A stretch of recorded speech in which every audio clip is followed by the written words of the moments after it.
Hello, yes. Hello everyone, welcome for the afternoon and a little bit before we move on. We're going to have two more talks and then we go to the open spaces. I saw that there are some topics downstairs, but if you still want to play something, place it, I don't know, before or after Nikola start. Let's see. We're now going to start in the afternoon DevOps track with somebody Amsterdammer almost, right? Damn it. But Nikola works for Relay 42 for some years now, and he's going to talk about disasters and things running in production and failing as it all does. So give a warm applause for Nikola.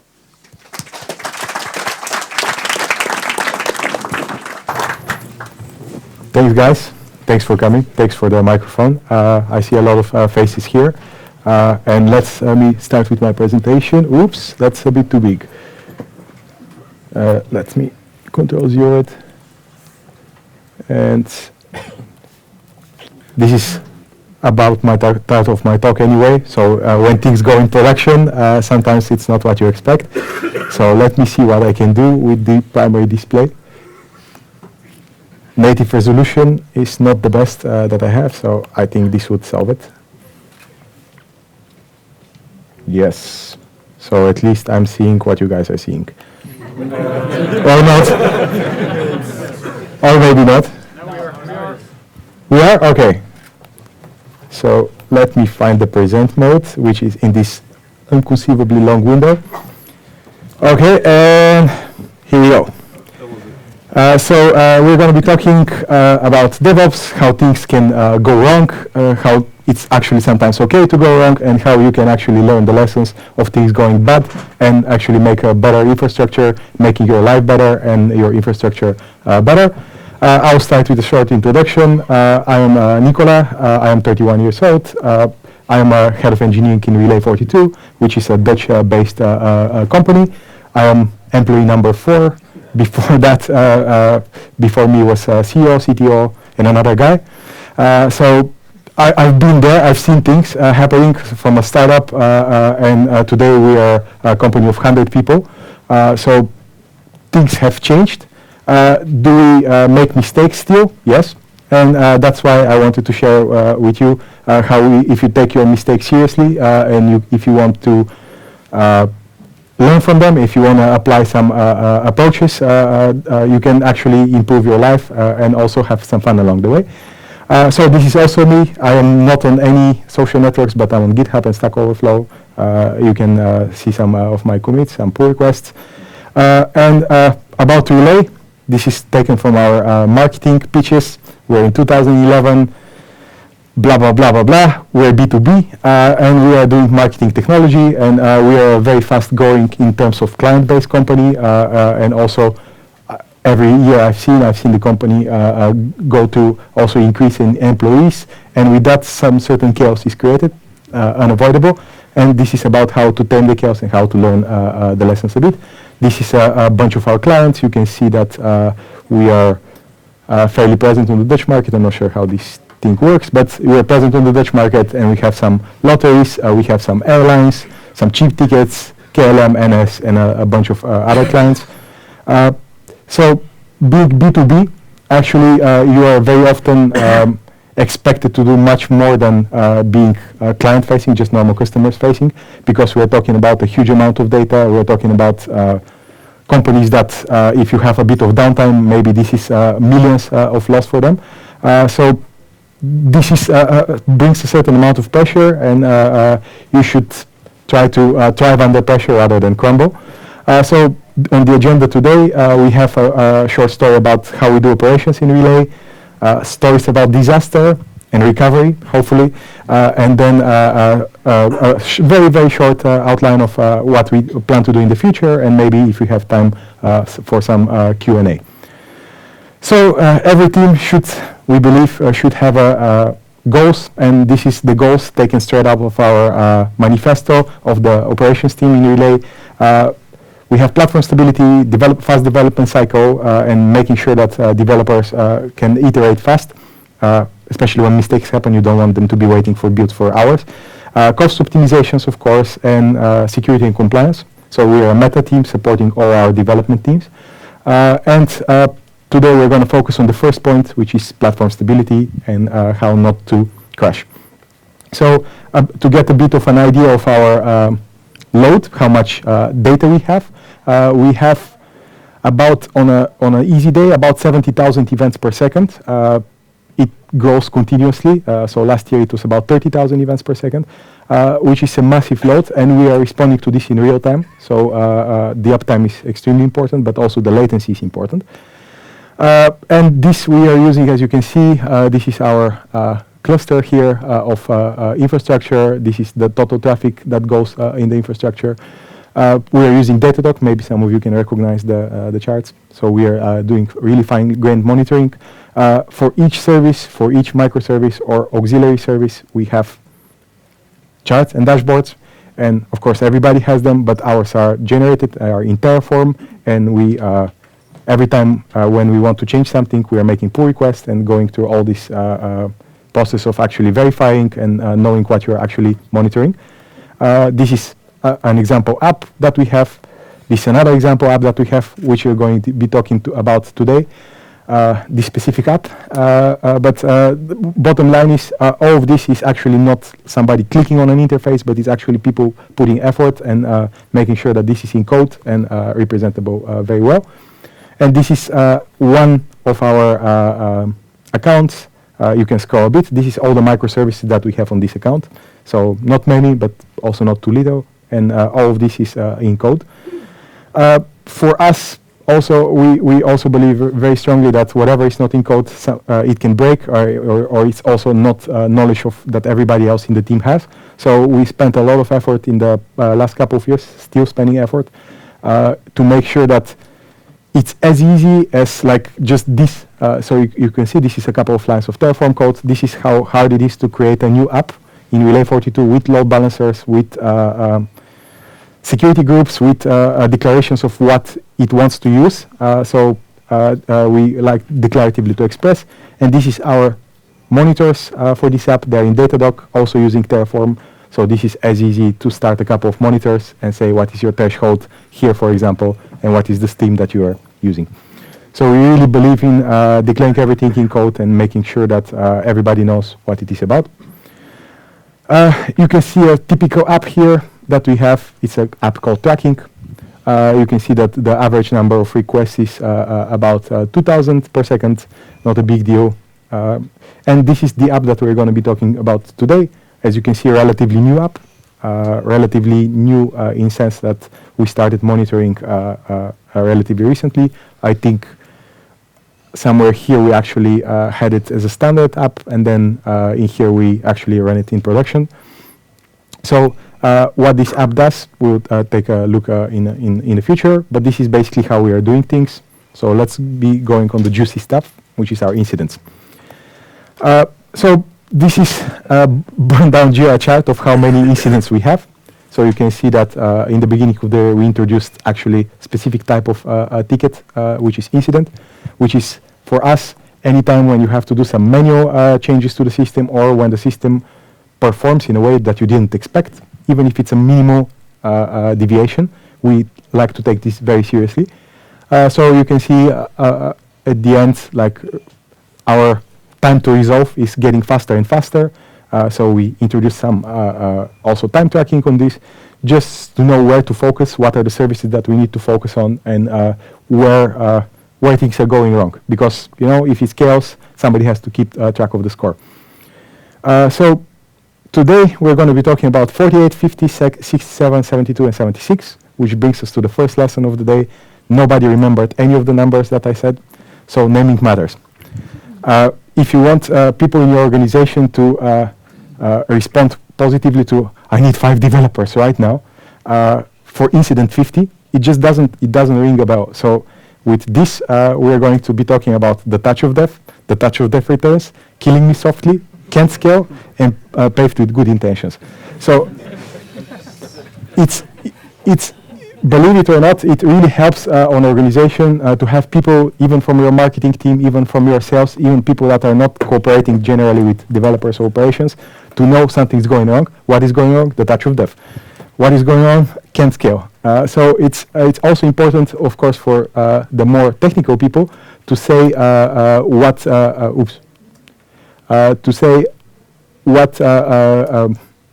service you are talking about, so to know. So we also annotate all our incidents with the services that they affected. Also, of course, we have timelines, postmortems, and all the lessons learned normally. So it turned out eventually that the first, the second, and the third incidents are all the touch of dev. But in the beginning, when they're actually hitting our system, we didn't know for sure. So that's why they are as separate incidents. And this is going to be also an outline of how we learned about them and how we solved them. So make searching easy. Make sure that people in the organization know what you're working on. It really helps to get stakeholders on board and have some fun. That's very important in every profession. So let's talk about the touches of dev. On the 23rd of May, we were just chilling, and you can see this is a service that generally does not have errors. And suddenly, a bunch of errors started appearing, 500 errors, and generally you would look for some time, and you would, as a person on call, or if you're a representative of the team, you will look what it is about. Is it just malformed requests? Is it bad requests or something else? But on the second look, we saw that this is our instances. We use Java. And we saw these things, which is not normal usage of a Java application, by the way. This is the heap usage of a Java application. It goes, and this looks like a memory leak, and here it dies. It gets detected by the, we have a load balancer. The load balancer detects it's not healthy, says to allow scaling group, kill this host. And then the next one comes, and then the next one comes, and then the next one comes. And the funny thing here is, if it was a specific type of traffic, you would expect all your hosts to be going down roughly at the same time, because it's a load balancer, so the load balancer should be load balancing. But in this case, it seemed that it was not. So we were like, it looked like somebody's touching the host with very specific type of traffic, and it killing it, hence the name of touch of dev. And I'm not sure how it would show in this screen, the Datadog playbook. But we, of course, created a playbook in Datadog where we were looking, and after a lot of digging in code in searches, we see that even a single call can trigger consecutively. This is a freshly new started host. A single call of a specific type actually triggered the host to start and die. Then we were not sure if this is the case or not, so we checked another one. Another call to the another host. This one has been a fresh one, not a fresh one. So you can see it was living before, but then as soon as it got hit by the thing, it died. So then we were seeing that only a specific type of traffic, even one request, can kill this specific host. So we were then baffled what it is, and because it stopped, then we were like, okay, let's document it, and then let's move on with our lives. Which is what we did. So it was documented, and we didn't put much attention to it because it lasted for a couple of hours. But then it came back, and hosted started dying. You can see that even you have about 300 errors per host. This is nothing if you have 2,000 requests per second, but it's still not the system behaving in the way that you want. You don't want your system to be dying all the time and restarting all the time. It's not. If you are like this for a long time, you get nervous. So we started investigating deeper and deeper, and then surely enough, you can see that everything is normal. And suddenly, bam, bam, bam, bam, hosts are dying, and then it came back again, and hosts started dying again. By this time, we were already fairly sure what kind of traffic it was. So considering what the service is doing, so it turned out it was happening on a very specific type of request where you as a user can say, I want to listen to all my events that are happening. And this is a big stream, big amount of events that are happening for, let's say that you're Air France, for example, and you want to know all the people that are clicking on your website, what are they, and you get it in real time. So this is what this service does. However, only in a very specific corner case, so if you specify a specific parameter, which is I want to enhance my data, it actually, instead of just giving you the message as it is, it made a call to Cassandra, which is our background system, to enhance convert to JSON and send it to the stream. So if you look at how it looks on the left side, you see a normal event stream for all the clients that had no problems. It looked like this event 1, event 2, event 3, no problem. And if you specify this specific killer parameter, you actually are making a call to Cassandra to enhance this for each event, to enhance it with additional data, which is in this case some cookies that this person might have or not. So we saw that only when this flag is specified, actually the systems exhibit the touch of death symptom. So we decided to add some metrics, and you can see that whenever there is this huge amount of events, the light blue, then you also make a huge amount of calls to Cassandra. Obvious. But this was in the terms of 60 million calls in the peak. So Cassandra was not extremely happy. And then we started correlating. So it seems that whenever we are making a very big amount of calls to the database for this specific flag enabled, then we have some Cassandra pool exhausted, and then we have heap problems. And you can see Cassandra is, in this case, not happy. So this created some problems for the instances themselves, which was a type of a memory leak. And by this time, we already knew what was happening. So every time when the problem was occurring, we were more and more determined to solve it. So the problem is basically like this. You have a bunch of events that are arriving. This event for a profile, let's call it. This event for the same profile. It comes as an event stream, and then you want to process it. But for each event, if this flag is enabled, you have to make a call to Cassandra. So this does not scale eventually because you have thousands of events per second. So Cassandra is not happy. So what we did is we introduced micro batching. So based on how many events you want or how many milliseconds have passed between a couple of events. So you split into batches, and you can see that in this one, P1 and P1 are repeated. So it's a call that you can avoid. So we just get the unique ones, and out of this used to be 7 calls. We now make 2 calls, and they're batched because we just want the unique ones, and then we are batching them, and this is 1 call, and this is 1 call, instead of 1, 2, 3, 4, 5, 6, 7, 8. And surely enough, you can see what happens before and what happens after we implement this approach. We have no heap problems whatsoever, and then this is the amount of events, and this is the amount of database calls. And after we implemented the micro batching, you can see the amount of database calls are this almost barely visible blue tick. So we saved a lot of bandwidth, and at the end, the system became more resilient. This was actually an effort of a couple of teams, I would say. So you can see that it was created a couple of epics. It was a big collaboration, very hard to reproduce actually, because it was a very corner case. Which brings us to the learning of this incident specifically.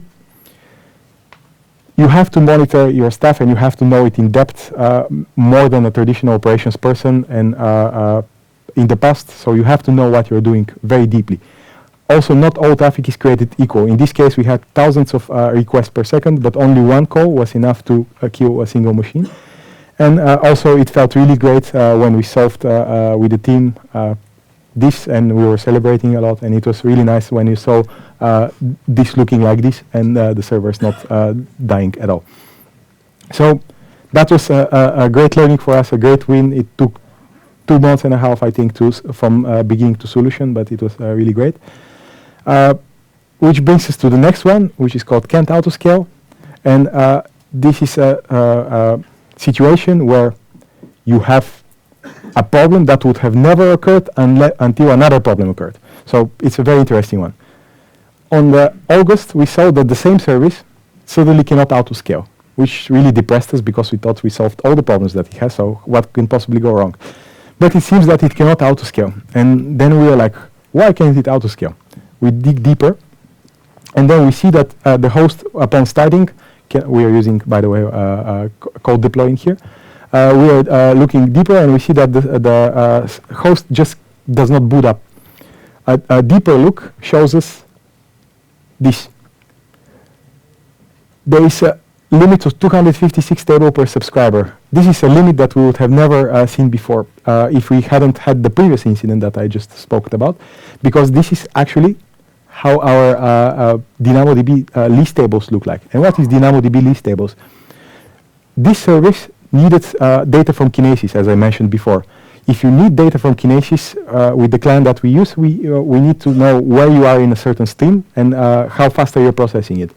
In order to do that, of course, we use Amazon as well. So you create a predictable DynamoDB table, which only this host can connect to.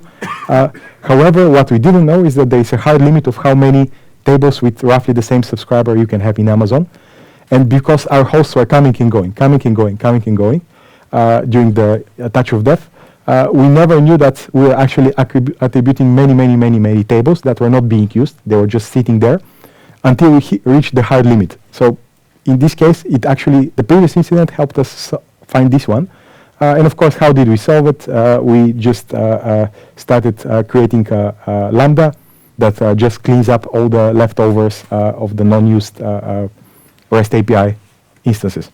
So at the end, we ended up with this completely clean up and saving a couple of $100 per month, which is great. But this brings us to the next learning, that some errors will only appear if you have other errors, and that's okay. It's a nice learning. It shows you that you can go and improve things even further and further. And it's important to not postpone cleanup indefinitely. In this case, we knew about this. We knew about that when a service comes and dies, it leaves the DynamoDB table. But we were like, how often does services die? Well, often apparently. And there we reached to the state where we couldn't autoscale one of our key services. So important, do not postpone your cleanup indefinitely. Make sure that you have this room to improve your structures, your process, or everything in this type. And this is the funny one, because actually we caused it ourselves. So you know this saying that road to hell is paved with good intentions. So this is what happened to us. Again, on the same service, in September, we were like, let's clean up all these users that it has. Because if you remember, we're using Kinesis here. So in order to authorize the service to write or read from some streams, we use either secret access secret key, which is not something that I recommend, or we use EC2 row or whatever row you're using, which is better because it's in Terraform, it's clean, and there is no chance of it leaking to some hacker or anything like that, and you don't have to rotate it. So you declare that the service can read or write into this stream. So because RESTful API was kind of a service that we just created a bit fast, so it still used access key and secret key pair. So it created for us a very nice opportunity. Let's clean it up. Let's use the EC2 row. If you follow this one, there was a statement in the ticket where all apps that use non-key key pair access revert to an EC2 row. Yes, that is true. That was true. But what we didn't know is the app was still using actually this access and secret key. You can see here. And this is an app that was cleaned up. So this app was actually not cleaned up in the meantime. So it was still having this access and secret key. The only thing that we did for it is we disabled the access and secret key for this app. So it stopped having the opportunity to read or write. And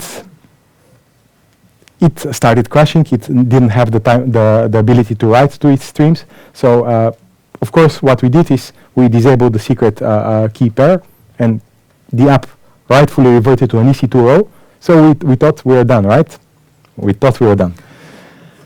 Because every time when we actually deployed to production the removal of this access and secret key pair, we expected to revert to EC2 row. It reverted, but it didn't work. And why didn't it work? Well, if you notice here, this is the DynamoDB list tables of app. This is the app name. This is the stream name. This is another app. This is the stream name. Follows one pattern. In here you can see this is app name, stream name, instance name. And this is because this app itself has to, each instance has to keep a separate list table, which is something that we knew, but we didn't actually test beforehand in code. So our Terraform code actually looked like this, where this dash was supposed to be this underscore. It was not correct.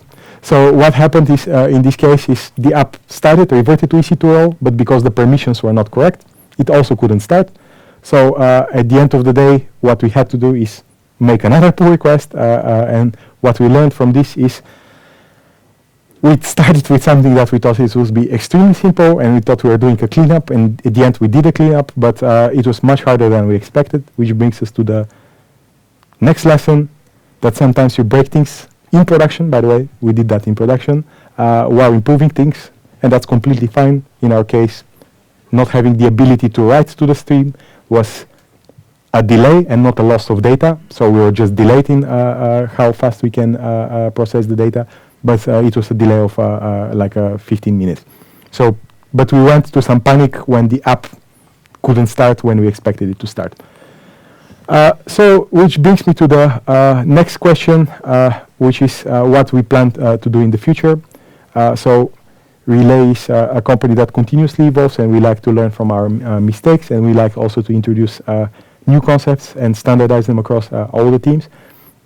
So, if you've noticed that in these steps we had to do some manual parts, and we want to reach a state where we are fully self-healing, and even small deviation of service are taken very seriously, like latency from 200 milliseconds becomes 300 milliseconds. That's a big deal. And also what we want to do is introduce some cost optimizations, which we want to do cross teams. Plus we want to also introduce SLOs and error budgets. I think there was a talk, or maybe there is going to be a talk about SLOs, which stands for Service Level Objective, which is extremely important if you are, as an organization, don't know where you should be focusing, you don't know what to improve. It's important to know, okay, this service is important for me, how important it is, how much of it you want to improve, because you can improve endlessly. And so this is a sneak peek from Datadog. They introduce a new thing like a SLO budget. So it shows us, in this case, in the last 30 days, some app like this one and this one are above the SLO budget. So we should spend some time figuring out why it is, and then you can also speak to the stakeholders in the company and say, I want a couple of developers working here, because you can see we are not, this is just latency, by the way. Uptime was 100%, but we are also looking into latency to be within the reasonable limits, and then you can focus your whole organization on this. Which brings me actually to the end of my conversation. So I wanted to have some more time for Q&A. So if you have some questions, I'll be happy to answer.